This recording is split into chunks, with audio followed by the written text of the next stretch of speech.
കാക്കണേ തമ്പുരാനെ. എൻ്റെ പ്രിയപ്പെട്ട സഹോദരങ്ങൾ, അതുകൊണ്ട് സക്കാത്ത് കൊടുക്ക്.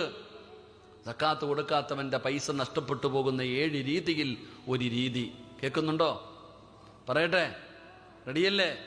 നീ എല്ലാം കൂട്ടിവെച്ചോ. പാവപ്പെട്ടവനും കൊടുക്കരുത്, യതീമിനും കൊടുക്കരുത്, ഒന്നും കൊടുക്കരുത്.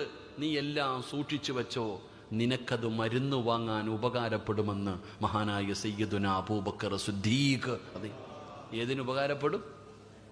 ഏതിനുപകാരപ്പെടും? അവസാനം കിഡ്നിയോ കരളോ പോയി, ക്യാൻസർ വന്നിട്ട് വീട് പോയി, സ്വർണം പോയി, പറമ്പ് പോയി, എല്ലാം പോയി. മരുന്ന് വാങ്ങി നീ കൂട്ടിവെച്ചത് മുഴുവനും നഷ്ടപ്പെട്ടു പോകും. അള്ളാഹു നമ്മളെ കാക്കുമാറാകട്ടെ, ഉറക്കപ്രദ കാക്കുമാറാകട്ടെ. അവസാനം വേണമെങ്കിൽ പള്ളിയുടെ മുമ്പിലും വരും, അള്ള കൊണ്ടുവരും. അത് പാവപ്പെട്ടവന്റെ അവകാശമാ, അല്ലാതെ നിന്റെ അല്ല. അത് പാവപ്പെട്ടവന്റെ അവകാശമാ, ഔദാര്യമല്ല ഒരുത്തന്റെയും. അത് പാവപ്പെട്ടവന്റെ അവകാശമാണ്. സക്കാത്തിന്റെ പൈസ അത് അങ്ങോട്ട് കൊണ്ടു കൊടുക്കണം, ഇങ്ങോട്ട് വിളിച്ചു കൊടുക്കേണ്ട കാര്യമല്ല. എൻ്റെ പ്രിയപ്പെട്ടവരെ, കൊടുക്കാത്തവർ ഓർത്തു വെച്ചോ, നീ മരുന്ന് വാങ്ങി തീരും നീ കൂട്ടിയത് മുഴുവൻ.